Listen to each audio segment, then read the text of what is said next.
الله أكبر الله أكبر الله أكبر لا إله إلا الله. والعاقبة للمتقين والصلاة والسلام على سيد المرسلين نبينا محمد وعلى آله وصحبه أجمعين. أما بعد، ہر قسم کی حمد تعالیٰ تعریف ستائش کبریائی وبڑائی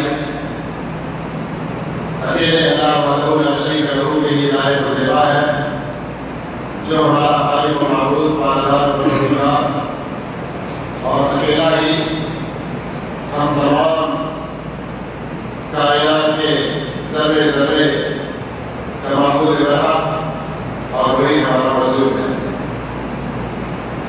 امین اللہ درود السلام پیارے محمد مصطفیٰ صلی اللہ علیہ وسلم پر،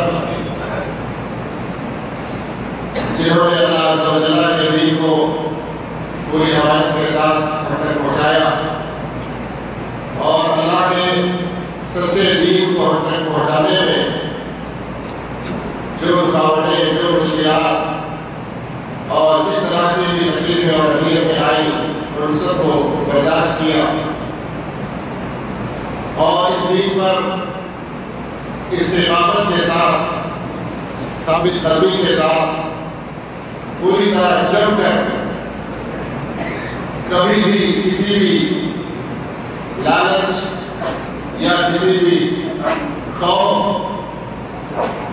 لالچ یا خوف ان دونوں میں سے کسی بھی راہ پر غیر غیر صراط مستقیم پر رہ کر ثابت قدمی کے ساتھ خود بھی اس دین پر عمل کر کے سب سے بڑا بہتر اور اچھا نظر ہمارے لیے جواب۔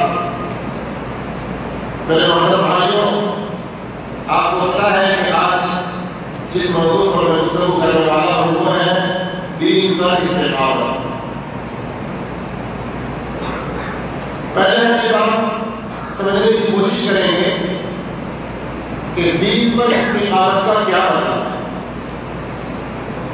پھر اس کے بعد دین پر استقامت کی ضرورت کیوں ہے،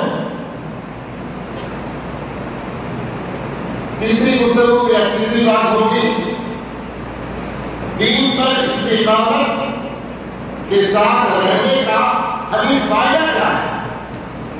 پہلی بات کیا ہوگی کہ دین پر استقامت کا مطلب کیا ہے۔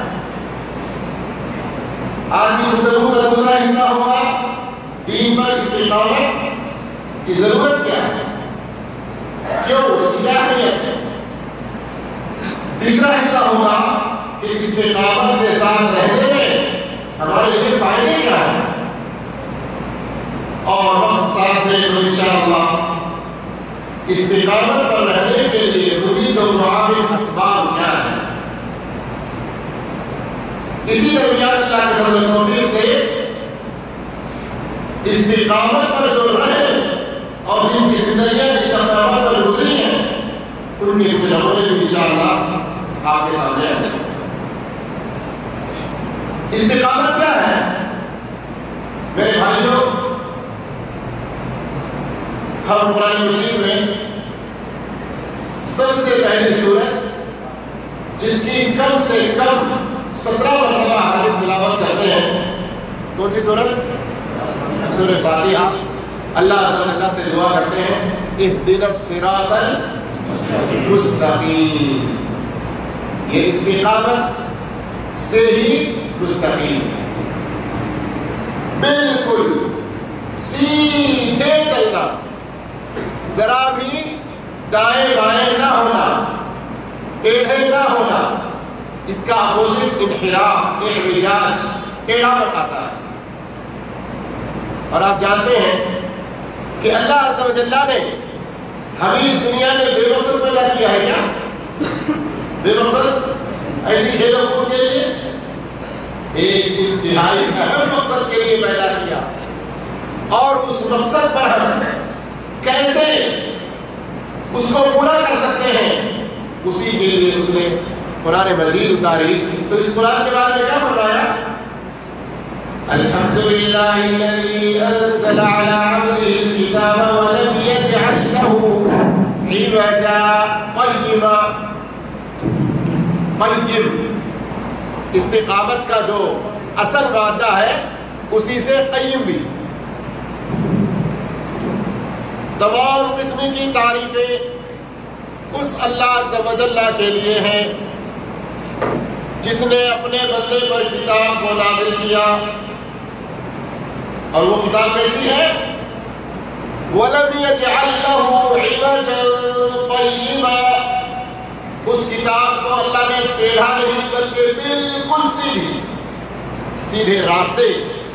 وہ کتاب بھی سیدھی، نازل کرنے والا بھی، اور یہ کتاب جس راستے کی رہنمائی کرتا ہے اس کے بارے میں کیا فرمایا؟ اِنَّ هَذَا الْقُرْآنَ،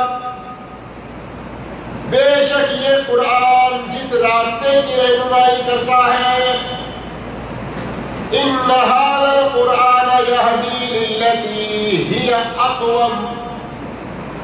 استقام، مستقیم، قیم، اور یہاں کہا اقوم. اصل مادہ وہی قاف واو میم ہے. سب سے سیدھا، سب سے زیادہ درست راستے کی طرف رہنمائی کرنے والا. ان قرآنی آیات کی روشنی میں جو بات میں نے سمجھائی ہے، تھوڑا بہت عربی پڑھے ہوئے، عربی سے شغف رکھنے والے اور قرآن کا پابندی سے ترجمے کے ساتھ سمجھ کر مطالعہ کرنے والوں کو آسانی بات سمجھ میں آ گئی ہوگی. لیکن قرآن کے مطالعے سے جو دور ہے، دین سے محبت گہرے طور پر رکھے بغیر ایسے ہی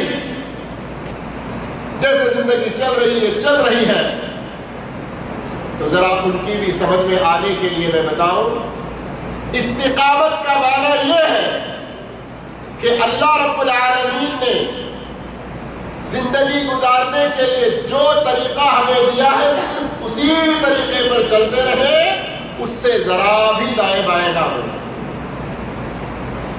اس کو عبداللہ بن مسعود رضی اللہ عنہ کی حدیث سے سمجھیے. اللہ کے رسول صلی اللہ علیہ وسلم نے ایک مرتبہ سیدھی لکیر کھینچی اور اس کے دائیں طرف 2 لکیریں، بائیں طرف 2 لکیریں کھینچی، اور پھر فرمایا یہ سیدھا راستہ ہے، اور جو اس پر چلے گا وہ سیدھے کہاں جائے گا؟ جنت میں جائے گا. اور اس کے دائیں بائیں وہ گمراہی کے راستے ہیں. ہر راستے پر شیطان کھڑا ہے. جو اس سیدھے راستے سے بہک جائے گا وہ جنت کے راستے سے ہٹ جائے گا. پھر اللہ کے رسول صلی اللہ علیہ وسلم نے قرآن مجید کی آیت تلاوت فرمائی، یہ ہے سیدھا راستہ، قل ہاتھ، یہ میرا سیدھا راستہ ہے، اسی پر چلو. ان ھذا صراطی مستقیما فاتبعوہ، یہ ہے سیدھا راستہ، بس اسی پر چلتے جاؤ، اسی کے پیچھے لگ جاؤ، اس سے ہٹ کر دائیں بائیں نہ ہو جاؤ. اگر ہو جاؤ گے تو پھر گمراہ ہو جاؤ. قرآن مجید سورہ حامیم السجدہ سورہ نمبر 41 آیت نمبر 30،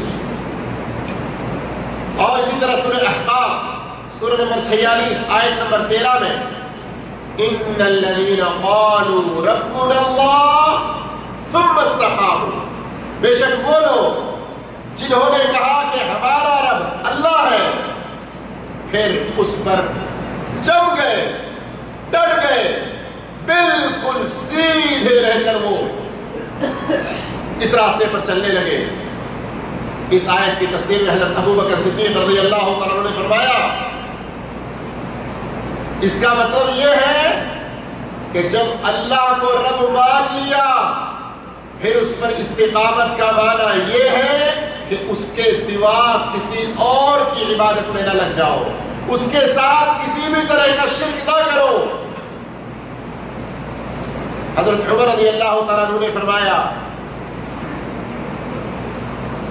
کہ اس کا مطلب، استقامت کا مطلب یہ ہے اللہ اور اس کے رسول کے ہر حکم کو بجا لاؤ، جن جن چیزوں سے روکا ہے ان سے رک جاؤ، اور مکر و فریب کے ساتھ لوڈیوں کی چال نہ چلو.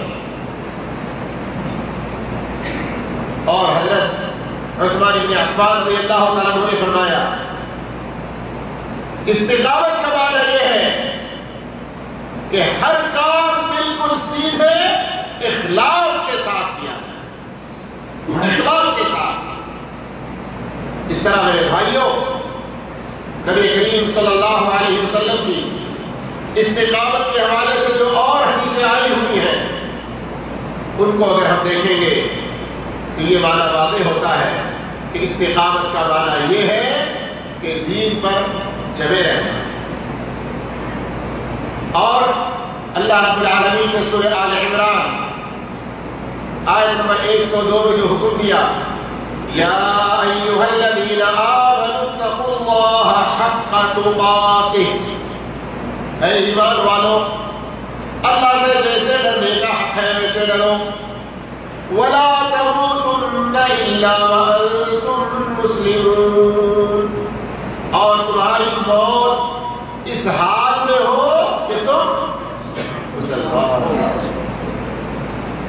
زندگی کے آغاز سے ہوش و حواس سنبھالنے سے لے کر اپنے اس زندگی کے آخری لمحے تک، سانس نکلنے تک، روح قبض ہونے تک ٹھیک اسلام ہی پر رہنا، صراط مستقیم پر رہنا، استقامت کے ساتھ رہنا، اور ذرا بھی دائیں بائیں نہ ہونا، اپنے عقیدے میں کسی طرح کے شرک کو داخل ہونے نہ دینا، ہمارے اپنے مختلف قسم کے اعمال میں نبی صلی اللہ علیہ وسلم کے نمونے کے علاوہ ہندوانہ رسم و رواج، یہودی طریقے، نصارہ کی تہذیب اور کسی اور کا چال و چلن اختیار نہ کرنا۔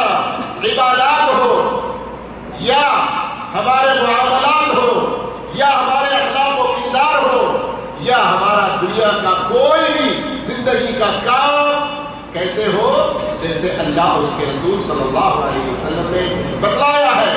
ہمارا کوئی بھی کام، چاہے وہ زبانی ہو، دلی ہو یا ہمارے اعضاء سے ادا ہونے والا، جس کسی بھی طرح کا، وہ ٹھیک ٹھیک اللہ اور اس کے رسول صلی اللہ علیہ وسلم کے بتائے ہوئے طریقے پر ہو۔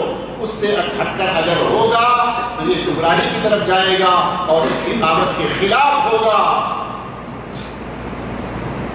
اور اس کے معنی مفہوم میں آپ کو صرف اشارے دیتا ہوں، جن کے جیب میں قلم ہو تو لکھ سکتے ہیں، کہ وہ آیتیں جن میں اللہ رب العالمین نے استقامت کے حوالے سے ذکر کیا ہے، ان آیات کے سیاق و سباق کو، ان آیات کے آگے پیچھے کے آیتوں کو بھی ملا کر پڑھے، استقامت کا معنی اور زیادہ واضح ہوگا اور اچھی طرح سمجھ میں آئے گا۔ مثال کے طور پر 2 آیتوں کا تو میں نے حوالہ آپ کو دیا، سورہ حامیم السجدہ اور سورہ احقاف، اسی طرح سورہ ہود اور اسی طرح سورہ حامیم السجدہ میں ہی آیت نمبر 6 بھی ہے، اور اسی طرح سورہ جن ہے اور سورہ شورا ہے۔ ان سب صورتوں میں جہاں استقامت کا لفظ آیا ہوا ہے، ان سے ہم معنی مفہوم کو اور اچھی طرح زیادہ وضاحت کے ساتھ سمجھ سکتے ہیں۔ اب آئیے ذرا یہ جاننے کی کوشش کرتے ہیں کہ استقامت کو اس زمانے میں اپنانے کی کیا ضرورت ہے، نہ اپنائے تو کیا نقصان ہے۔ یہ بات میں اس لیے بھی بتانا چاہتا ہوں کہ اسلام کا لیبل لگا کر اور اسلام کا ظاہری ایک شکل اختیار کر کے آج کچھ ایسے ٹی وی چینل چل رہے ہیں کہ لوگ ان کو ہی اپنا قرآن و حدیث کا درجہ دیا ہوا ہے۔ بھئی یہ عمل غلط ہے، ارے نہیں جی میں نے تو وہ چینل میں دیکھا اور اس میں وہ فلاں مولوی صاحب بتا رہے تھے۔ یہاں تک گمراہی بڑھ گئی اور اس حد تک کہ کوئی کلمہ پڑھ لیا، کوئی مسلمان ہے، اب کبھی وہ مشرک نہیں ہو سکتا۔ کوئی کلمہ پڑھ لیا تو خلاص اس کے لیے جنت بالکل پکی ہے، اس بات کا کوئی انکار ہے ہی نہیں، یا یہ کہنا سراسر غلط ہے کہ مسلمان ہونے کے بعد بھی کوئی شرک کر سکتا ہے۔ اس طرح کی غلط دعوت ان ٹی وی چینلوں کے ذریعے اور ان کی مجلسوں سے، ان کے اجتماعات سے، ان کے کانفرنسوں سے پھیل رہی ہے.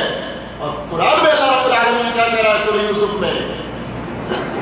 سورہ یوسف میں اللہ رب العالمین نے بڑی صراحت سے فرمایا وَمَا يُؤْمِنُ أَكْثَرُهُمْ بِاللَّهِ إِلَّا وَهُمْ مُشْرِكُونَ. ان میں کے لوگ، وہ لوگ جو ایمان لائے ہیں، ایمان لے آتے ہیں، ان میں کے اکثر شرک کرنے والے ہوتے ہیں. اللہ تو کہہ رہا ہے ایمان کا دعویٰ کرنے والے لوگ بھی شرک کا ارتکاب کر رہے ہیں. اللہ سورہ بقرہ کے شروع میں ہی جہاں دوسرا رکوع شروع ہوتا ہے وَمِنَ النَّاسِ مَن يَقُولُ آمَنَّا بِاللَّهِ وَبِالْيَوْمِ الْآخِرِ وَمَا هُم بِمُؤْمِنِينَ. اللہ کہہ رہا ہے لوگوں میں سے کچھ لوگ کہتے ہیں کہ ہم اللہ پر بھی ایمان لے آئے، آخرت کے دن پر بھی ایمان لے آئے، اور اللہ کیا کہہ رہا ہے وَمَا هُم بِمُؤْمِنِينَ، وہ ایمان والے نہیں ہیں. اور یہاں کیا خبر پھیلائی جا رہی ہے کہ جی ہم نے کلمہ پڑھ لیا خلاص، اب جہنم میں جانے کی کوئی بات نہیں، اب شرک ہم سے سرزد ہوگا ایسا کوئی ڈر نہیں. چاہے بازاروں پر چلے جائیں آپ، یا علی مدد کے نعرے لگائیں، یا غوث المدد کے نعرے لگائیں، یا آپ کسی کے سر پہ، کسی کے پیروں میں جا کر اپنا سر دے دیں، سجدے تعظیمی کر لیں، جی یہ سب کوئی بات نہیں. اسلام ہمارا پکا ہے، جنت ہمارے باپ دادا کی گویا کے جائیداد ہے. اور صحیح بخاری کی روایت ہے، صحیح بخاری کی روایت ہے، اللہ کے رسول صلی اللہ علیہ وسلم فرماتے ہیں صحیح مسلم کی معذرت کے ساتھ کہ اللہ کے رسول صلی اللہ علیہ وسلم فرماتے ہیں بادروا بالاعمال، بادروا بالاعمال فتنا كقطع الليل المظلم. اے لوگوں، فتنوں کے ابھر آنے سے پہلے پہلے نیک اعمال کرنے میں آگے بڑھ جاؤ، سبقت کر جاؤ. نیکیوں کی ایک عمومی ترغیب دی آپ صلی اللہ علیہ وسلم نے. اور یاد رکھیں نیکیوں میں سب سے بڑی نیکی کیا ہے؟ کیا ہے؟ کیا ہے؟ جواب دے دیں بھائی. ہاں، ایمان. بہت اللہ آپ سب کے لیے برکت عطا فرمائے. جی ہاں، عموماً کوئی کہہ دیتا ہے جہاد، کوئی کہہ دیتا ہے نماز، یہ سب اپنی جگہ پر فرض ہیں، لیکن ایمان وَلَٰكِنَّ الْبِرَّ مَنْ آمَنَ بِاللَّهِ، نیکیوں میں سب سے اول نمبر کی نیکی ایمان ہے. ایمان ہے، اس کو نہ بھولیں. اب ذرا آگے حدیث پر غور کیجیے. صحیح مسلم کے حضرت ابو ہریرہ رضی اللہ عنہ اس کے راوی ہیں، حدیث نمبر 118 ہے. فرماتے ہیں يُصْبِحُ الرَّجُلُ مُؤْمِنًا وَيُمْسِي كَافِرًا أَوْ يُمْسِي مُؤْمِنًا وَيُصْبِحُ كَافِرًا. کیوں ہمیشہ نیکیوں میں ہی کیوں رہو، ہمیشہ نیکیوں میں ہی سبقت کرتے ہوئے کیوں رہو؟ اس لیے کہ ایسے ایسے فتنے آنے والے ہیں کہ ایک انسان ایسا بھی ہوگا صبح مومن ہوگا تو شام میں کافر ہو جائے گا، یا صبح میں کافر ہوگا تو شام میں مومن ہوگا. اس طرح کی تبدیلی کے بڑے فتنے والے دن آنے والے ہیں. اس لیے ہمیشہ نیکیوں کے راستے پر جمے رہو. سددو، استقامت کے لیے، اس مفہوم کے لیے، اس معنی کے لیے حدیثوں میں ایک لفظ سددو کا بھی آیا ہوا ہے، یعنی بالکل سیدھے راستے پر جمے رہو، سیدھے راستے پر جمے رہو. اگر 100% کوشش کرو، لیکن اگر کچھ کمی ہوتی بھی ہے قاربو، اس کے قریب قریب رہنے کی کوشش کرو، لیکن بالکل صراط مستقیم سے، سیدھے راستے سے دور نہ بھاگو. کیوں ضرورت ہے استقامت پر رہنے کی؟ اس لیے کہ ایسے ایسے لوگ آج ہیں، زمانے میں لوگ ایسے ہیں، انٹرنیٹ کے ذریعے، جوالوں کے ذریعے اور مختلف ٹی وی چینلوں کے ذریعے اور جگہ جگہ جو روموں میں مجلسیں جمتی ہیں، وہاں ایمان کے مقابلے میں کفر، توحید کے مقابلے میں شرک، سنت کے مقابلے میں بدعت، اعمال صالحہ کے مقابلے میں گمراہیاں زیادہ پھیلائی جا رہی ہیں، زیادہ پھیلائی جا رہی ہیں. اور لوگوں میں اس قدر بے باکی اور اتنے زیادہ جری ہو گئے ہیں کہ وہ شرک و کفر کے کلمے ادا کرتے ہوئے دین کا مذاق اڑاتے ہوئے، دینداروں کا مذاق اڑاتے ہوئے، اللہ کو ناراض کرنے والی باتیں اپنی زبانوں سے کرتے ہوئے کوئی ڈر، کوئی گھبراہٹ، اللہ کا کوئی عذاب اتر سکتا ہے، اس طرح کا کوئی خوف نہیں تھا۔ ابو ہریرہ رضی اللہ تعالیٰ عنہ درس دینے کے لیے بیٹھے تو کہیں کہ اگر ہماری مجلس میں کوئی ایسا آدمی ہے جو اپنے کسی رشتہ دار سے ناطا توڑا ہوا ہے تو اٹھ کر چلا جائے، اس لیے کہ ایسی مجلسوں میں اللہ کی رحمتیں نہیں اترتی۔ اس قدر وہ صحابہ اکرام ایک ایک اللہ کی نافرمانی کے بارے میں، چاہے وہ عبادات میں، حذیفہ رضی اللہ عنہ کیا کہتے ہیں، ایک آدمی کو دیکھتے ہیں کہ نماز میں رکوع میں اس کی پیٹھ سیدھی نہیں ہے، کہا اگر تو اسی طرح سے نماز پڑھتا رہا تو تیری ایک نماز بھی اللہ کے پاس قبول نہیں ہوگی، اور خطرہ ہے کہ تیری موت نبی صلی اللہ علیہ وسلم کے طریقے سے ہٹ کر ہوگی۔ انس رضی اللہ تعالیٰ عنہ کہتے ہیں کہ لوگوں، تم ایسے ایسے اعمال کر رہے ہو کہ ان کو تم بال برابر بھی وزن نہیں دیتے ہو، لیکن اللہ کے رسول کے زمانے میں ہم ان کو مہلکات میں سے، ہلاک کر ڈالنے والے اعمال میں سے سمجھتے ہیں۔ کون کہہ رہے ہیں؟ انس رضی اللہ عنہ اپنے زمانے میں۔ اور آج اس قدر گمراہی پھیلتی جا رہی ہے،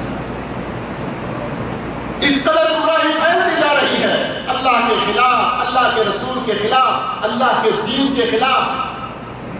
ایک نعرہ مغرب کا کیا ہے، کافروں کا، کہ ہم آزاد ہیں، آزادی، حریت کے نام پر جو جو چاہے کرے، جو جو چاہے بولے،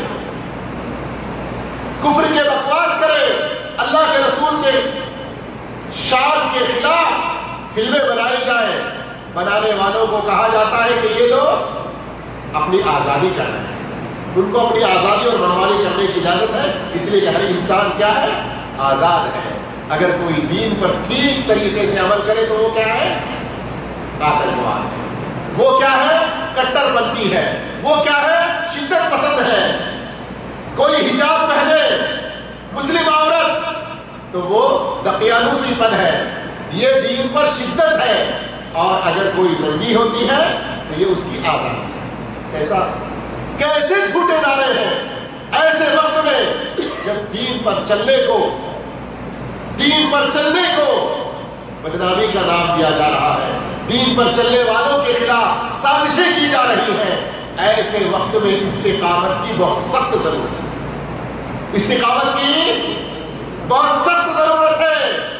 آپ خود اپنے روموں میں دیکھ لیں، میں تو ایک انٹرنیشنل باتیں کر رہا تھا، اب ذرا آئے ہمارے حالات کو دیکھ لیں۔ آپ کے روم میں آپ اگر نماز پڑھنے والے ہو، روم میں کتنے 2-3 ہوں گے، 4 بستروں میں سے 5 بستروں میں سے جو نماز کے لیے اٹھ کر نہیں جاتے ہیں۔ وہ لوگ اپنے آپ میں شرمندہ ہونے کے بجائے، افسوس کرنے کے بجائے، یا کم سے کم یہ احساس کرتے کہ چلو اللہ کا شکر ہے کہ ہم نہیں پڑھ رہے تو یہ ایک بندہ تو جا رہا ہے، اس کی سبب تو اللہ ہمارے روم میں برکت اور رحمت نازل کر دے، ایسا سمجھنے کے بجائے ابھی تو کیوں نماز پڑھتا ہے، تو بھی نہ جا، تو صبح اٹھ کے لائٹ ڈالتا ہے، صبح اٹھ کے دروازہ کھولتا ہے، ہماری نیند خراب ہوتی ہے۔ دیکھو کیسے ٹانگ پکڑ کے کھینچتے ہیں، کیسے استقامت کے خلاف دعوت دینے والے۔ ایسے وقت میں استقامت کی سخت ضرورت ہے۔ ایک روم میں ہے دو چار ساتھی، آپ سیڑھیاں دین کی لاتے ہیں، علماء اکرام کی لاتے ہیں، آپ اپنے جوال میں قرآن کی تلاوت رکھتے ہیں، قرآن کا ترجمہ رکھتے ہیں، دینی تقاریر رکھتے ہیں۔ دوسرا آپ کے روم والا مسلمان، لیکن وہ اونچی آواز میں اپنی ٹی وی کو چالو کرتا ہے۔ آپ کوئی نوکیا سیمسنگ رکھے ہیں، وہ چائنا کا لے آئے گا، ڈبل سپیکر ٹرپل سپیکر والے، آپ سے زیادہ اونچی آواز رکھے گا تاکہ آپ کے اللہ کے پسندیدہ آواز کو دبائے اور اس کے شیطانی پسند کی آواز کو اونچا کرے۔ ایسے وقت میں کیا استقامت کی ضرورت نہیں ہے؟ ایسے وقت میں استقامت کی اور زیادہ سخت ضرورت ہے۔ اللہ کی مہربانی سے آپ سعودی عرب میں آئے ہیں، جالیات کے مختلف مکاتب سے اپنا تعلق جوڑا ہے، عقیدوں کی اصلاح کی ہے، سنتوں کی تعلیم لی ہے. اب آپ کا اپنا کوئی بھائی یہاں ہوگا، چھٹی میں جائے آپ کے گھر والے ہوں گے، کہیں گے بیٹا بڑا شکر ہے کہ تو صحیح سلامت آ گیا. اب چل بیٹا، تیرے جانے سے پہلے میں نے منت مانگی تھی کہ تو صحیح سلامت آئے گا، کما کے آئے گا تو فلاں بابا کے دربار پہ جا کے چادر چڑھاؤں گی. اب تو پہلا ہی روڑا. اب استقامت کی ضرورت ہے. ماں ہے عزت کرنا ہے، باپ ہے احترام کرنا ہے، بھائی ہے محبت رکھنا ہے، بہنیں ہے خیر و شفقت ہونا ہے، لیکن توحید کے ساتھ سودا، لیکن شرک کی دعوت کو قبول. استقامت کی ضرورت ہے، استقامت کی ضرورت ہے. دوستانے میں پڑھ کر، محبتوں میں گرفتار ہو کر انسان اپنے دین کو کھو بیٹھتا ہے، اپنے دین کو کھو بیٹھتا ہے، ایمان کو کھو بیٹھتا ہے. اس لیے استقامت کی ضرورت کس قدر ہے میرے بھائیوں، اس کی اہمیت کو سمجھیں، اس کی اہمیت کو سمجھیں. آج یہ چند مثالیں جو میں نے دی ہیں ہمارے معاشرے سے، چند مثالیں جو میں نے دی ہیں اپنے معاشرے سے. بعض لوگ بڑی آسانی سے اپنے دین کا، ایمان کا سودا کرتے ہیں. کیا ہوا بھائی، آپ جالیات میں آ رہے تھے، اب آنا چھوڑ دیے؟ ارے آج تو کم سے کم فلاں بڑے شیخ صاحب آ رہے ہیں، ان کے درس میں آئیے. ارے نہیں جی میں آ رہا تھا، لیکن کیا کروں میرے ساتھی مجھے تانا دے رہے ہیں، اس لیے میں آنا چھوڑ دیا. کیا تانا دے رہے ہیں اب آپ کو معلوم ہے، میں کیا ذکر کروں. معمولی تانا دینے سے ہم دین کو سیکھنا چھوڑ دیں، دین کی باتوں کو سننا چھوڑ دیں، تو پھر کیا انجام ہوگا؟ 19ویں پارے کے 19واں پارہ آپ کھولیں، پہلے ہی صفحے پر آپ کو آیت ملے گی، یوم یعض الظالم علی یدیہ. اس دن قیامت کا عالم ہوگا، جہنم میں یہ ظالم ہوگا، اپنے ہی دانتوں سے اپنے ہاتھوں کو کترتا ہوگا، اور کیا کہے گا؟ یا لیتنی لم اتخذ فلانا خلیلا. ہائے کاش میں فلاں کو اپنا دوست نہ بنایا ہوتا، میں فلاں کی بات کو نہ سنا ہوتا. یا لیتنی، یا ویلتا، ہائے میری بربادی ہے، میرے افسوس کہ میں نے رسول کا راستہ کیوں نہیں اپنا لیا. میں نے اپنے دوست کی بات سنی، دوست کی بات میں آ گیا، اس کے پھندے میں آ گیا، اس کی باتوں کا شکار ہو گیا، لیکن کیا ہوا؟ لقد اضلنی عن الذکر بعد اذ جاءنی. اس دوست نے تو مجھے نصیحت کے آ جانے کے بعد گمراہ کر دیا.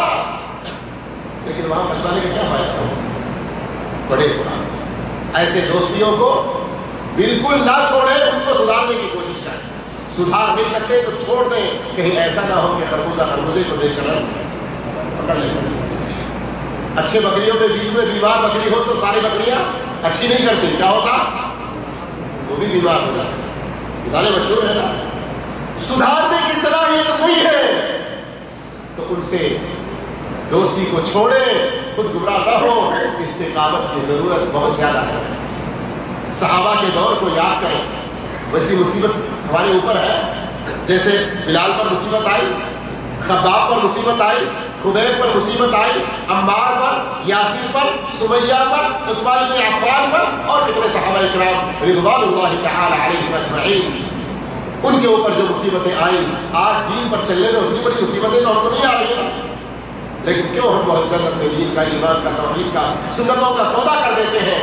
ایسے مصیبت کے وقت میں فضیلتوں کا آغاز ہو رہا ہے. ذرا سنیں، ایسی مصیبتوں کے وقت میں جب دین پر عمل کرنا بڑا بھاری لگے، توحید پر چلنا مشکل ہو جائے، سنتوں کو تھامنا، لوگوں کے تانے سننے پڑے، دین کی محفلوں میں جانے میں، دین کی باتیں سیکھنے میں، لوگوں کے ساتھ اچھے اخلاق سے برتاؤ کرنے میں لوگ ہمیں برے القاب دینے لگے. ایسے وقت میں میرے بھائیوں، دین کو مضبوطی کے ساتھ تھامے رہنا کتنا بڑا اجر و ثواب ہے، کتنا بڑا اجر و ثواب ہے. اللہ اکبر. شہید کا اجر و ثواب معلوم ہے. اب اس موضوع کو چھیڑنے کی اور اس موضوع پر گفتگو کرنے کا وقت نہیں ہے. اللہ کے رسول صلی اللہ علیہ وسلم فرماتے ہیں، عبداللہ بن مسعود رضی اللہ عنہ کی روایت ہے، سنن نسائی اور مسند احمد میں یہ حدیث ہے، اور شیخ البانی رحمہ اللہ نے صحیح الجامع حدیث نمبر 165 میں اس کو صحیح قرار دیا. ان من ورائکم زمان صبر، بعد میں ایک بڑے صبر کا دور آنے والا ہے۔ اے لوگوں، تمہارے پیچھے تمہارے بعد میں ایک زمانہ ایسا آنے والا ہے جس میں بہت دین پر رہنے کے لیے صبر کرنے کی ضرورت پڑے گی، بہت جم کے رہنے کی ضرورت پڑے گی۔ کیا فرمایا؟ فرمایا للمتمسک فی اجر 50 شہیدا، دین پر ثابت قدمی سے رہنے والا، دین کو مضبوطی سے پکڑ کے تھامے رہنے والا، ایسے شخص کو 50 شہیدوں کے برابر کا اجر ہے۔ کتنا؟ ایک نہیں، 2 نہیں، 10 نہیں، 20 نہیں، کتنے شہیدوں کے برابر؟ 50 شہیدوں کے برابر کا اجر ہے۔ میرے بھائیوں، آپ استقامت کو کوئی معمولی نہ چاہیں، یہ نہ دیکھیں میں اکیلا جمع رہوں گا تو کیا ہوا، معاشرہ کہاں سے سدھر جائے۔ ارے معاشرہ سدھرے نہ سدھرے، آپ تو سدھریں گے، آپ تو اتنا بڑا اجر پائیں گے، آپ اپنی آخرت کو سدھار لیں گے۔ اور آئیے میرے بھائیوں، اللہ رب العالمین نے خود قرآن مجید میں استقامت کی بڑی فضیلتیں، استقامت کی بڑی برکتیں اور استقامت کے بڑے ہی اجر و ثواب بیان کیے۔ میرے محترم بھائیوں، سورہ حامیم السجدہ، سورہ حامیم السجدہ، سورہ نمبر 41 آیت نمبر 30 میں اللہ نے فرمایا ان الذين قالوا ربنا الله ثم استقاموا تتنزل عليهم الملائكة، جنہوں نے کہا کہ ہمارا رب اللہ ہے اور پھر وہ استقامت کے ساتھ زندگی گزارتے رہے، تتنزل علیہم الملائکہ، ان کے اوپر فرشتے نازل ہوتے ہیں، اللہ اکبر، فرشتے نازل ہوتے ہیں، فضائے بدر پیدا کر، فرشتے تیری نصرت کو، فضائے بدر پیدا کر، فرشتے تیری نصرت کو اتر سکتے ہیں گردوں سے، آسمان سے، قطار اندر قطار۔ علامہ اقبال رحمۃ اللہ علیہ کیا خوب فرمایا ہے۔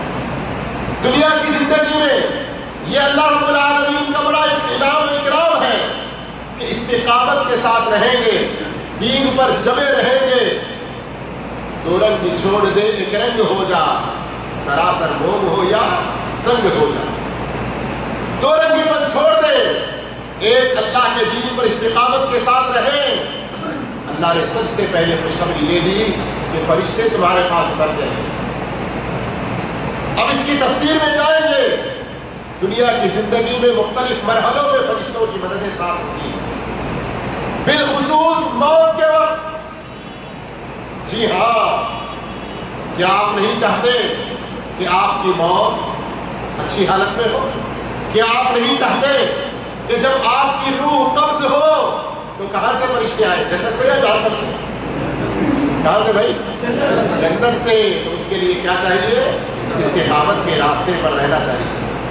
سنن ابن ماجہ کی روایت، اللہ کے رسول صلی اللہ علیہ وسلم فرماتے ہیں، اور شیخ البانی رحمہ اللہ نے اس کو صحیح قرار دیا، جب ایک مومن نیک اعمال کرنے والے آدمی کی موت کا وقت ہوتا ہے، تحضرہ ملائکۃ الرحمہ، رحمت کے فرشتے حاضر ہوتے ہیں، اور کیا کہتے ہیں؟ کہتے ہیں اخرجی ایتھا النفس الطیبہ کنت فی الجسم الطیب، اے پاک روح تو پاک جسم کے اندر تھی، اخرجی حمیدہ، تو بڑی قابل تعریف ہے، نکل آ، کدھر؟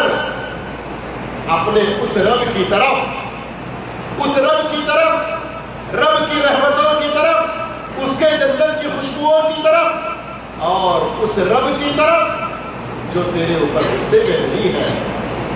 اور پھر اس کو فرشتے خوشخبریاں دیتے رہتے ہیں، کتنی وہ پاک ہو، کیسا وہ مومن ہے۔ استقامت کے ساتھ دنیا میں رہیں گے، موت کے وقت میں فرشتوں کے یہ پیارے جملے سننے کو نصیب ہوں گے۔ اللہ ہم سب کی ایسے ایمان کی، اسلام کی حالت میں روح قبض فرمائے کہ فرشتے مبارکبادی ہمیں دیتے ہیں۔ اور میرے بھائیوں، قبر کی زندگی میں بھی، قبر سے اٹھتے ہوئے بھی اور پھر اس کے بعد جنت میں داخل ہونے تک مختلف مرحلوں میں، اور جنت میں داخل ہونے کے بعد بھی. جی ہاں، اور دوسری خوشخبری کیا ہے؟ اللہ تخافوا ولا تحزنوا. یہ فرشتے جو اترتے ہیں تو بار بار کہتے رہتے ہیں کہ خوف نہ کھاؤ. جی ہاں، کیا مطلب خوف نہ کھاؤ؟ ولا تحزنوا، غم نہ کرو. کیا مطلب غم نہ کرو؟ دنیا کے اندر اگر ہے تو استقامت کے ساتھ رہنے والے کو یہ تعلیم دی جا رہی ہے کہ آج تجھے استقامت کے ساتھ رہنا پڑ رہا ہے، دین پر بڑا صبر کرنا پڑ رہا ہے. یہ نہ سمجھ کہ آگے بھی تیرے لیے مشکل ہوگی. آگے کے بارے میں نہ ڈر، استقامت کے ساتھ رہے گا، آگے تیرا انجام اچھا ہوگا. اور استقامت کے ساتھ رہنے سے دنیا کا تیرا کوئی گھاٹا ہو جائے گا، ایسا بھی تو غم نہ کر. تو استقامت کے ساتھ رہے گا، تیرے پیچھے تیرے بچوں، تیرے گھر والوں، تیرے لواحقین کے ساتھ اللہ کی مدد شامل حال رہے گی. سورہ کہف جس کی تلاوت ہر جمعہ کو کرنے کے لیے کہا گیا نا، اس کے اندر اللہ رب العالمین نے موسیٰ اور خضر کے واقعے میں ایک آدمی کا کیا واقعہ بیان کیا؟ وَكَانَ أَبُوهُمَا صَالِحًا. وہ یتیم بچے جن کا خزانہ دیوار کے نیچے تھا اور ان کی وہ دیوار گرنے والی تھی، خطرہ تھا کہ یہ بچے بڑے ہونے سے پہلے دیوار گر جائے گی، اس خزانے کو کوئی اور لے جائیں گے تو یہ بچے بے سہارے ہو جائیں گے. اللہ رب العالمین نے کیسا انتظام فرمایا، کس وجہ سے؟ وَكَانَ أَبُوهُمَا صَالِحًا. ان کا باپ بڑا صالح تھا، بڑا نیک تھا، استقامت کے ساتھ زندگی گزارتا تھا. اور ابھی ہمارے شیخ محترم نے بھی سورہ نحل کی آیت کو آپ کے سامنے سنائی ہے. نیک عمل کرتے رہو، استقامت کے ساتھ رہو، دین پر جمے رہو، اچھے کام کرتے رہو، ایمان کے ساتھ، مرد ہو عورتیں ہو، اللہ ان کی دنیا کی زندگی کو بھی بہتر بنائے گا. ایک مومن استقامت پر رہنے والا کبھی اسے نہ اپنے آگے کے بارے میں ڈرنے کی ضرورت ہے، نہ پیچھے کے بارے میں غم کرنے کی ضرورت ہے. پھر اللہ تخافوا ولا تحزنوا وابشروا بالجنة التي كنتم توعدون. اس جنت کے بارے میں تم خوش ہو جاؤ جس کا وعدہ تم سے کیا جا رہا ہے. اللہ اکبر. میرے بھائیوں، صحیح بات یہ ہے کہ جنت کے بارے میں ہم قرآن سے اور اللہ کے رسول صلی اللہ علیہ وسلم کی صحیح حدیثوں سے پڑھنے کی کوشش نہیں کرتے. اللہ کتنی بار قرآن میں کہتا ہے سابقوا الی مغفرۃ من ربکم وجنۃ عرضها السماوات والارض. دوڑ پڑو اللہ کے رب کی مغفرت کی طرف اور جنت کی طرف جس کی کم سے کم چوڑائی آسمان و زمین کے برابر ہے. آج یہ آیت سنتے ہیں، ہمارے دل پہ جو ہے کوئی اثر نہیں، نہ بولنے والے کو نہ سننے والے کو. یہ حالت آج ہماری ہوگی. لیکن آئیے اٹھا کر دیکھیے سیرت کو. عمیر بن الحمام رضی اللہ تعالی عنہ یہ میدان میں کھڑے ہیں، اللہ کے رسول صلی اللہ علیہ وسلم صفوں کو درست کروا رہے ہیں. پھر اس کے بعد آپ صلی اللہ علیہ وسلم مختصر نصیحت اور ان کو خطاب کرنے کے لیے کھڑے ہوئے اور یہی آیت اللہ کے رسول نے تلاوت کی کہ لوگوں اللہ کے رب کی مغفرت کی طرف، رب کی مغفرت کی طرف اور اس کے جنت کی طرف دوڑ پڑو جس کی چوڑائی آسمان و زمین کے برابر ہے. عمیر بن الحمام نے کہا آسمان و زمین کے برابر؟ آسمان و زمین کے برابر؟ کیا ہی خوب، کیا ہی خوب ہے. انہوں نے کلمے استعمال کیے بخل بخل. اللہ کے رسول صلی اللہ علیہ وسلم نے پوچھا یہ کیا تم کہہ رہے ہیں؟ کہا اللہ کے رسول صلی اللہ علیہ وسلم میری خواہش ہے کہ میں بھی ان میں سے ہو جاؤں. جب آپ صلی اللہ علیہ وسلم نے میدان جنگ میں صفیں درست کروانے کے بعد یہ آیت تلاوت کی اور اللہ کے رب کی رحمت کی طرف، مغفرت کی طرف اور جنتوں کی طرف آگے بڑھنے اور تیزی سے چلنے کا حکم دیا تو صحابی خوش ہو کر بخیل کے جو الفاظ کہے. اللہ کے رسول نے پوچھا کہ تمہارا مطلب کیا ہے؟ کہا بہت خوب اس کا معنی ہے لیکن میری خواہش ہے کہ میں بھی ان جنتیوں میں سے ایک ہو جاؤں. اللہ کے رسول نے کہا کہ تم ان میں سے ایک. اللہ کیا کہا؟ تم ان میں سے ایک ہو. یہ خوشخبری سن لی. ان کے پاس کچھ کھجوریں تھے. بعض روایتوں میں آتا ہے 5-6 کچھ کھجوریں تھی بس. 5-6 تھیلے نہیں, کتنے 5-6 عدد. ان کو وہ کھانے لگے. ابھی وہ کھانے لگے, کہا اگر میں یہ کھجوریں کھاتا رہوں تو زندگی بڑی لمبی ہوگی اور جنت میں جانے میں دیر ہوگی. چھوڑ دیا, میدان میں گھس گئے دشمنوں کے بیچ میں اور حملے کرتے رہے. کئیوں کو مار دیا اور کئیوں کو شہید. میرے بھائیوں, جنتوں کا مزہ, جنتوں کی خوشخبریاں ان لوگوں کو جو اس طرح نیک اعمال کی طرف سبقت کرتے ہیں. دنیا کی کتنی بڑی مصیبتیں آ جائیں, کتنی ہی تکلیفیں آ جائیں, کتنی ساری ان کے اوپر پریشانیاں آ جائیں, وہ ڈرتے نہیں ہیں, گھبراتے نہیں ہیں. ایسے لوگوں کو دنیا میں رہتے ہوئے اللہ رب العالمین جنت کی خوشخبریاں دیتا رہتا ہے. سورہ تحریم کی آخری آیتیں پڑھی ہیں آپ لوگوں نے نا؟ یاد نہیں آ رہا تو ذرا جا کر پڑھ لینا. 29ویں پارے میں سورہ تحریم ہے. سورہ تحریم سورہ ملک سے پہلے اس کی آخری 2 آیتوں کو پڑھ لینا. فرعون کی بیوی کا وہاں ذکر ہے نا. روایتوں میں آتا ہے کہ جب فرعون اپنی اس بیوی کو, ایمان والی مومنہ عورت کو عذاب دے رہا تھا, وہ مسکرا رہی. کیوں؟ دعا کر رہی تھی نا. وہ دعا کر رہی تھی, رب ابن لی بیتا عندک, رب ابن لی بیتا عندک فی الجنہ, اے اللہ تیرے پاس جنت میں میرے لیے گھر بنا دے. رب ابن لی عندک بیتا فی الجنہ ونجنی من فرعون وعمله ونجنی من القوم الظالمین. اے اللہ تیرے پاس جنتوں میں میرے لیے گھر بنا دے اور فرعون کے ظلم سے اور ان ظالموں کے ظلم سے مجھے نجات دے دے.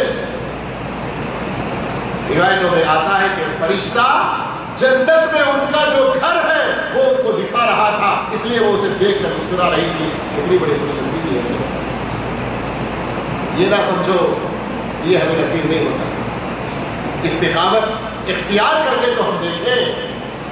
جی ہاں, اور ایسے واقعات اگر ہم پیش کریں, سیرت میں تاریخ میں کئی اور واقعات ملتے ہیں. خود اللہ کے رسول صلی اللہ علیہ وسلم کو دیکھیں, خود اللہ کے رسول صلی اللہ علیہ وسلم کی زندگی کو, کہ کس قدر آپ پر مصیبتیں آ رہی ہیں, کتنی زیادہ آپ کے اوپر تکلیفیں آ رہی ہیں, پریشانی آ رہی ہے, لیکن اللہ رب العالمین آپ کے اوپر آیتیں اتارتا ہے, جنت کے وعدے سناتا ہے, جنت کی خوشخبریاں دیتا ہے.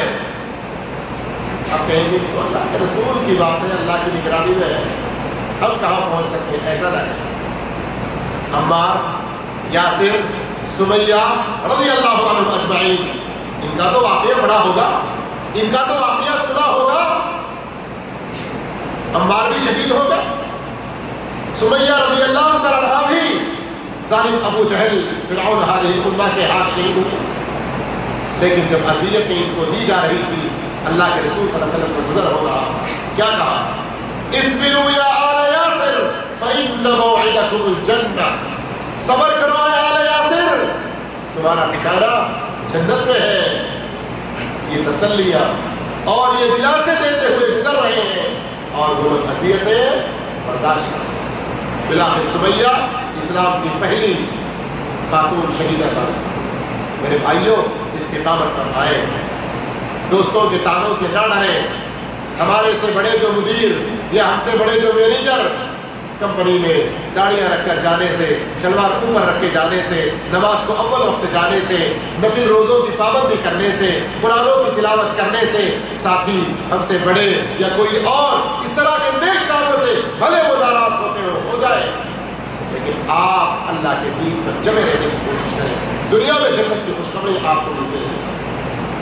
وَأَبْشِرُوا بِالْجَنَّةِ الَّتِي كُنتُمْ تُوعَدُونَ نَحْنُ أَوْلِيَاؤُكُمْ فِي الْحَيَاةِ الدُّنْيَا وَفِي الْآخِرَةِ. ہم تمہارے ولی ہیں. لو بھائی آج تو جن کو گاڑ کے آتے ہیں ان کو ہی ولی کہتے ہیں لوگ. جو خود جس کے جسم سے روح نکل گئی، اپنی روح کو خود نہ بچا سکا، ملک الموت کے ہاتھ سے نہ چھڑا سکا، خود نہ نہا سکا، خود نہ کفن پہن سکا، خود نہ دفن ہو سکا، لوگ لے جا کر اسے دفن کیے، دفن کرنے کے بعد اس کو کہتے ہیں اللہ کا ولی، اب پھر اس سے مانگنا شروع کر دیں. لیکن اللہ کا سچا ولی وہ ہے جو دنیا میں پہلے ولی بنتا ہے، اللہ کی پسند کے کام کرتا ہے، اللہ رب العالمین کی رضا کے مطابق اپنی زندگی گزارتا ہے، توحید پر جمع رہتا ہے، سنت کا پیروکار ہوتا ہے، اچھے اخلاق و کردار کا حامل ہوتا ہے، لوگوں سے بہتر معاملات اور اچھا سلوک کرنے والا ہوتا ہے. یہ ہے اللہ کا ولی. فرشتے کہتے ہیں نحن اولیاؤکم، ہم تمہارے ولی ہیں، تمہارے دوست ہیں، تمہارے کارساز ہیں، تمہارے مددگار ہیں، تمہارے مشکلات میں تمہارے ساتھ رہیں گے، فی الحیات الدنیا، دنیا کی زندگی میں بھی اور آخرت میں. بعض مفسرین نے کہا نحن اولیاؤکم سے مراد اللہ عز و جل نے، اللہ عز و جل ہے. اللہ عز و جل بھی اگر ہے تو اس سے بڑی نعمت اور کیا ہے؟ اللہ ہمارا ولی ہے تو اس سے بڑی اور نعمت کیا ہے؟ اللہ اگر اپنے فرشتوں کو بھی ہمارا ولی بناتا ہے یہ اس کی نعمت ہے. اب دو صورتوں میں بھی بھلائی اور بہتری ہی بہتری ہے. اور یاد رکھیں میں آپ کو صرف حوالہ دوں گا سورہ غافر، اس کی ابتدائی صفحے کی آیات پڑھ لیں، آپ کو پتہ چلے گا کہ فرشتے کن لوگوں کے ساتھ ہوتے ہیں، کن لوگوں کے لیے رحمت کی دعائیں کرتے ہیں، کن لوگوں کے لیے مغفرت کی دعائیں کرتے ہیں. عام فرشتے بھی نہیں، اللہ کے عرش کو اٹھائے ہوئے فرشتے، اللہ کے عرش کو اٹھائے ہوئے فرشتے کن لوگوں کے لیے استغفار کرتے ہیں، کن لوگوں کے لیے رحمت کی دعائیں کرتے ہیں؟ وہ لوگ جو تقوی کی زندگی گزارتے ہیں، جو نمازوں کی پابندی کرتے ہیں، جو دنیا میں اللہ کا صحیح ولی بن کر رہنے کی کوشش کرتے ہیں. نحن اولیاؤکم فی الحیات الدنیا وفی الآخرہ وَلَكُمْ فِيهَا مَا تَشْتَهِي أَنفُسُكُمْ وَلَكُمْ فِيهَا مَا تَدَّعُونَ. کیا فرمایا؟ جنت میں تو جاؤ گے ہی جاؤ گے، لیکن وہاں جب جاؤ گے تم کو تمہاری خواہش کے مطابق ہر چیز میسر، جو توقع کرو گے، جو خواہش کرو گے، کرتے ہی فوراً آپ کے سامنے حاضر ہو جائے. کوئی محنت، کوئی مشقت، کسی طرح کی تکلیف تمہیں اٹھانے کی ضرورت نہیں پڑتی. میرے بھائیوں، دنیا کی زندگی کو اور جنت کی زندگی کے فرق کو ذرا سمجھنے کی کوشش کریں. صرف 2 لفظوں کا فرق ہے، لیکن یہ اسی کے لیے آسان ہے جس کے لیے اللہ آسان کرتے ہیں. اور جو اپنے لیے مشکلات سمجھتا ہے، بڑی مصیبت سمجھتا ہے، تو یقیناً اس کے لیے مصیبت ہی مصیبت ہے. صحیح مسلم شریف کی حدیث بھی ہے، یہ دنیا کی زندگی ایک مومن کے لیے قید خانے کی طرح سے. کیا ہے یہاں پر فرق دنیا کی زندگی اور جنت کی زندگی کا؟ میں نے کہا 2 لفظوں کا فرق کیسے؟ دنیا کی زندگی من چاہی نہ گزارے، رب چاہی گزارے. دنیا کی زندگی کیسے گزارے؟ من چاہی، رب چاہی، رب کی چاہت کے مطابق. اللہ جیسے چاہتا ہے کہ تم زندگی گزارو ویسے گزارے.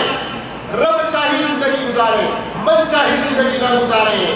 تو اللہ آپ کو جنت میں آپ کی من چاہی زندگی دے گا. وَلَكُمْ فِيهَا مَا تَشْتَهِي أَنفُسُكُمْ، جو تم چاہو گے وہ تم کو مل جائے گا. وَلَكُمْ فِيهَا مَا تَدَّعُونَ.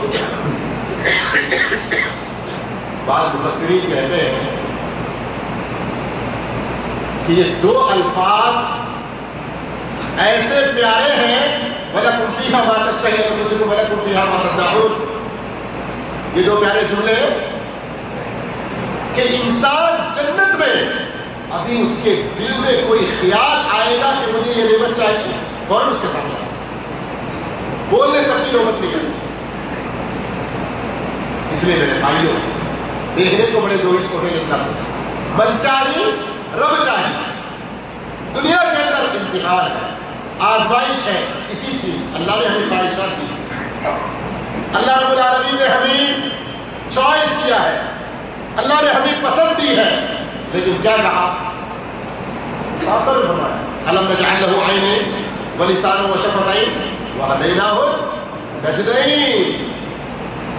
دو آنکھیں دی, زبان, دو ہونٹ دیے اور راستے بھی دو دیے. سورۃ دہر میں بھی, سورۃ انسان میں بھی کیا فرمایا؟ انسان اما شاکر و اما کفورا, چاہے تو شکر گزار والا بن, چاہے تو کافر بن جا. لیکن اللہ کو کیا پسند ہے؟ اللہ کو کیا پسند ہے؟ اللہ تمہارے لیے پسند کرتا ہے کہ تم جنتوں میں جاؤ. اللہ تمہارے لیے پسند کرتا ہے کہ ایمان کا راستہ اختیار کرو. اللہ کو یہ چاہتا ہے کہ تم اس کے ٹھیک صراط مستقیم پر زندگی گزار کے اس کی جنتوں کے حقدار بنو.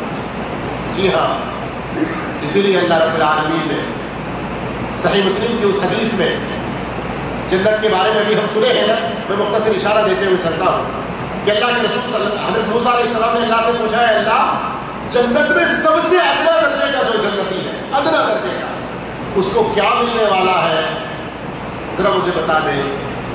تو اللہ نے کہا, میں حدیث لمبی نہیں سنا رہا ہوں, وقت کم ہے. اللہ نے کہا کہ وہ آخری جنتی, وہ ادنا درجے کا جنتی, اللہ اس سے کہے گا کہ تو جنت میں چلا جا, اور پھر اللہ اس کی نظروں میں جنت کو ایسا دکھائے گا, وہ جب جنت کی طرف جائے گا کہ سارے لوگ اپنی اپنی جگہ لیے ہوئے ہیں, وہاں تو کوئی جگہ ہے اس کے لیے. کہے گا اے اللہ تو نے تو مجھے کہا جنت میں جانے کے لیے, لیکن جنت میں تو میرے لیے جگہ ہی نہیں ہے.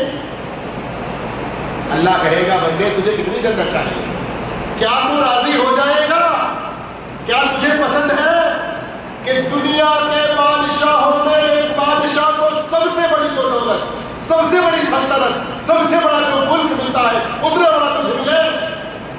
تجھے وہ ہے, تجھے اس اتنا اور اتنا, تجھے اور اتنا, تجھے اور اتنا, 5 مرتبہ اللہ رب العالمین کہتا ہے. اور بعض شارحین نے سورہ دہر کی اس آیت کو ذکر کیا ہے, وَإِذَا رَأَيْتَ ثَمَّ رَأَيْتَ نَعِيمًا وَمُلْكًا كَبِيرًا, کہ وہاں تم بڑی نعمتیں ہی نعمتیں دیکھو گے اور بہت بڑی بادشاہت, بہت بڑا ملک اور بہت بڑی سلطنت دیکھو گے. یہ ادنا درجے کو ملنے والی جنت ہے. موسیٰ علیہ السلام نے کہا اے اللہ پھر تو سب سے بڑے اونچے مرتبے والے ان کے لیے کیا ہے؟ اللہ نے کہا غرست کرامتہم بیدی, ان کی کرامتوں کو تو میں نے اپنے ہاتھوں سے گاڑا. میرے بھائیوں, ان جنتوں کو پانے کے لیے, ان جنتوں کو پانے کے لیے استقامت کا راستہ اختیار کریں. آگے پھر اس میں ایک اور لفظ ہے, اللہ نے آگے فرمایا نزلا من غفور رحیم. یہ جنت کس کی طرف سے ہے؟ نزلا, تمہارے لیے ٹھکانے کی جگہ ہے, تمہارے لیے ضیافت کی جگہ ہے, تمہارے لیے آسائش و آرام کی جگہ ہے. کس کی طرف سے؟ رب غفور اور رحیم کی طرف سے. اور عجیب معاملہ, وقت نہیں ہے میرے پاس, وقت ختم ہو رہا ہے, تھوڑے سے اسباب بھی مجھے بتانے ہیں.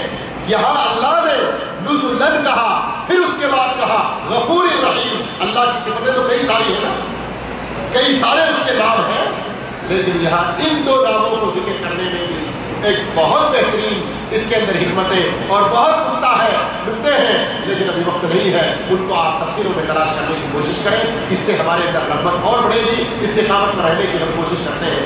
اسی طرح سورہ احقاف آیت نمبر 13 بھی آپ لوگ پڑھ لیں, اس میں بھی اللہ رب العالمین نے استقامت پر رہنے کی برکتیں بیان کی ہیں. اسی طرح سورہ جن کو بھی پڑھ لیں, سورہ جن میں سورہ نمبر 72 آیت نمبر 26 میں اللہ نے فرمایا وَأَلَّمْ اسْتَقَامُوا عَلَى الطَّرِيقَةِ لَأَسْقَيْنَاهُمْ مَاءً غَدَقًا.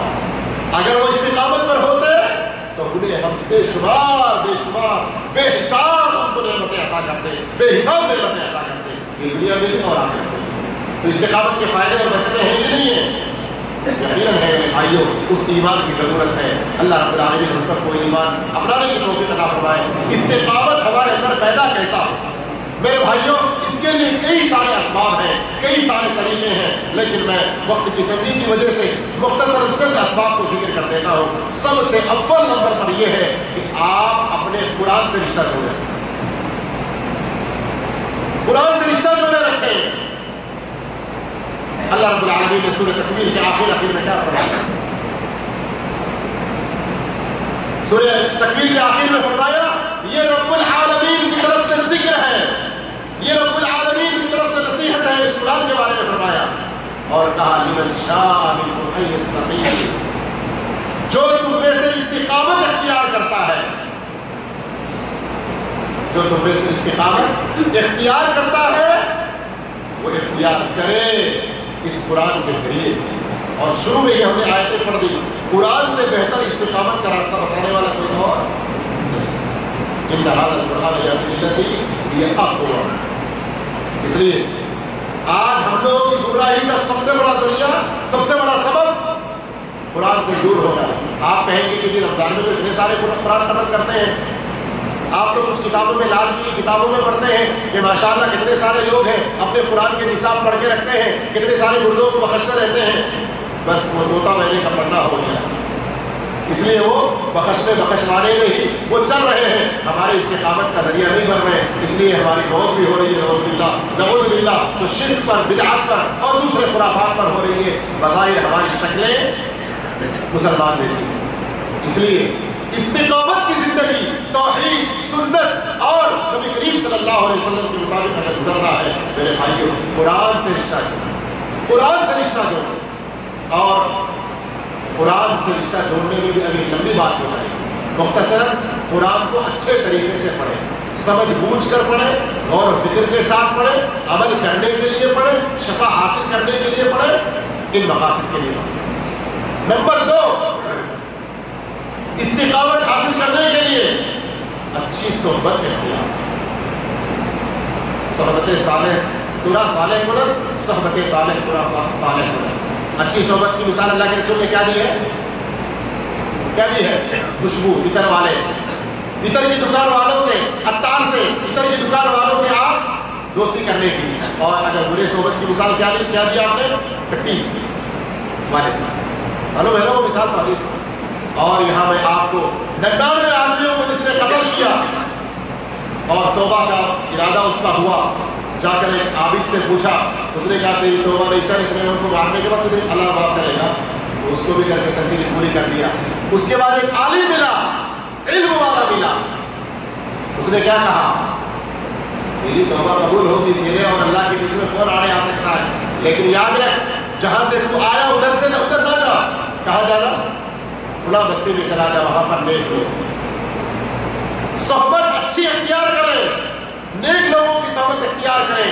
امام احمد بن حنبل رحمۃ اللہ علیہ کی سیرت پڑھتے ہیں تو پتہ چلتا ہے کہ مختلف موقعوں پر نیک لوگوں نے ان کو تسلیاں دی، بلکہ میں وہ امام، ایک اور امام ہے انہی کے زمانے کے، ان کا نام اس وقت بھول رہا ہوں میں، انہوں نے کہا اے احمد، پوری ایک امت ہے، امت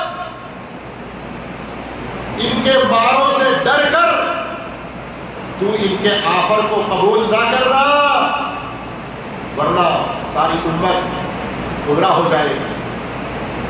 امام احمد کے بارے میں کیا آتا ہے رحمہ اللہ؟ جلاد خود کہتا ہے ان کے اوپر مارے جانے والے کوڑے اگر کسی بھینس ہاتھی پر مارے جائے وہ بیٹھ جائے، ختم ہو جائے، لیکن کیسے برداشت کر رہے تھے؟ اللہ ہی کو برداشت کی قوت دے رہا ہے، تو کیسے؟